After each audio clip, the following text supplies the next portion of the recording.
देश विदेश के सभी जगह के टूर में अब जैन बंधुओं को नहीं आएगी कोई भी दिक्कत। नागफनी टूर्स एंड ट्रैवल्स लेकर आया है शुद्ध जैन भोजन और 4 स्टार आवास के साथ दुनिया के सबसे बेहतरीन टूर। 2025 के टूर की बुकिंग हो चुकी है प्रारंभ। आज ही संपर्क करके कराएं अपनी बुकिंग। संपर्क करें श्री महावीर जी, श्री भूपेंद्र जी, जैन। लेकिन आज इस जमीन को नए वर्ष में जो सागर के जो भी व्यक्ति इस जमीन पे आया वो ये एक बात ही कहता है, धन्य है ये जमीन, धन्य है वो दाता जिसने इस जमीन को।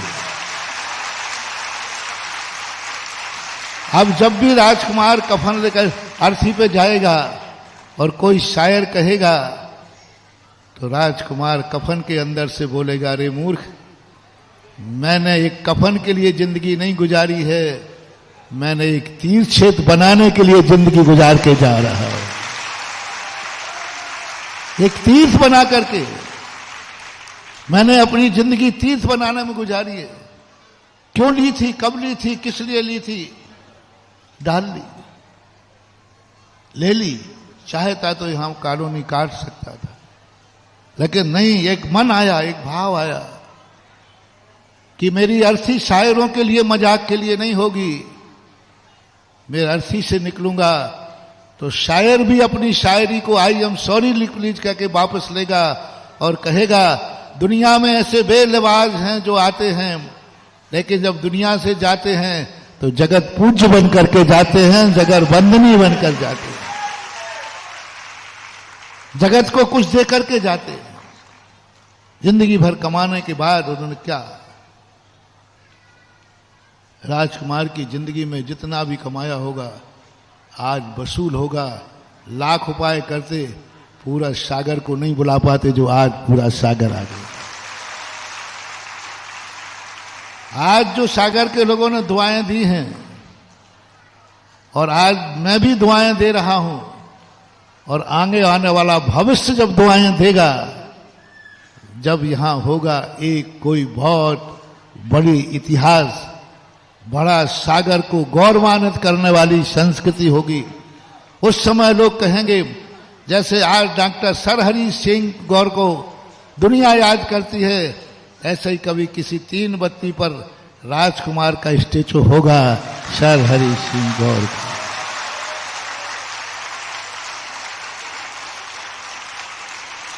और सरहरी सिंह गौर का एक स्टेचू बनाया था।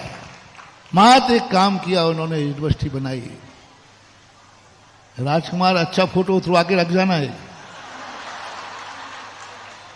भैया, थोड़ा अच्छा सा उतरवाना, ड्रेस में पहना करके।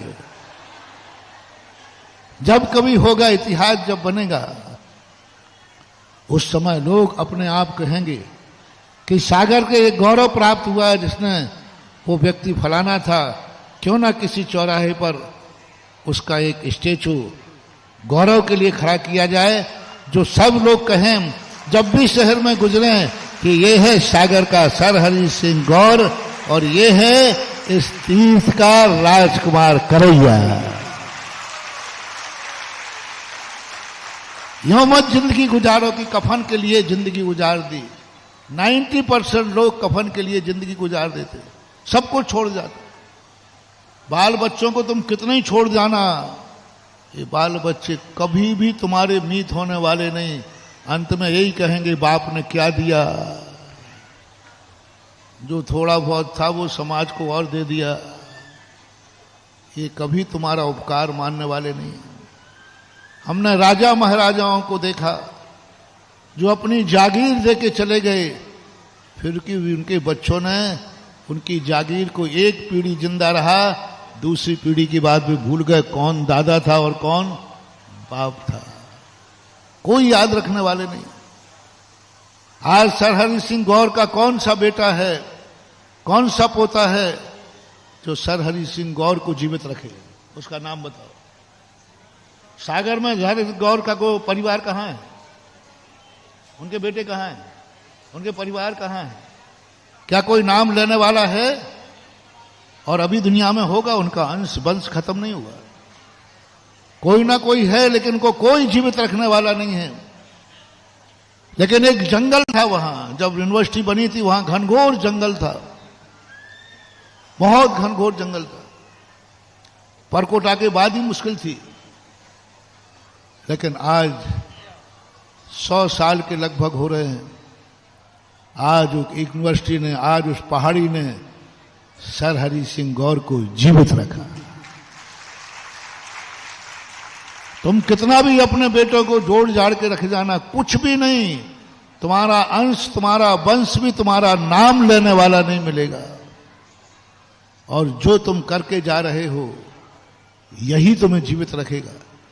यही तुम्हारे लिए समाज, जनता के ऊपर किए उपकार, बेटों पर किए हुए उपकार कभी भी जीवित नहीं रहता, और दुनिया पर किए हुए उपकार कभी मिटते नहीं हैं, इतिहास बन जाते हैं, संस्कृति बन जाती है। और ऐसी संस्कृति का, इतिहास का ये रूप की शुरुआत आज प्रथम वर्ष में की जा रही है। वर्ष के प्रथम दिन शुरू की जा रही है। कुछ सालों से तो ये 1 जनवरी पता नहीं क्या क्या इतिहास रचती है। मैं जितना जितना 1 जनवरी को भूलने का प्रयास करता हूं, उतना ना जाने हर साल कोई 1 जनवरी को नया इतिहास बन जाता है।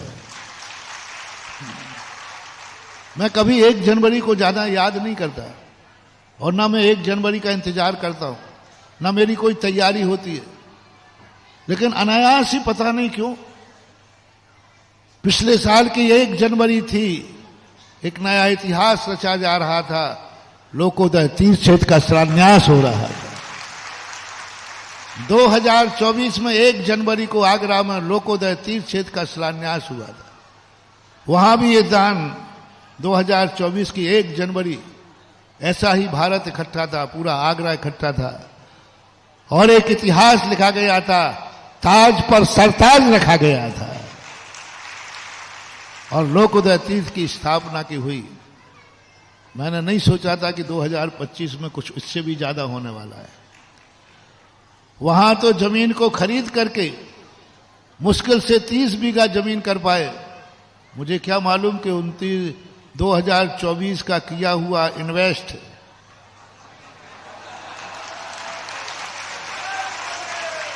2025 में इतना बड़ा होगा कि 100 बीघा जमीन खरीदना नहीं पड़ेगी, एक ही दातार देगा और उस पर एक नया इतिहास स्थापित होगा। इसका अर्थ है कि मेरा 2024 माथ कफन के लिए नहीं गया है, लोकोदय से एक सागरोदय तीर्थ की तरफ बढ़ गया है।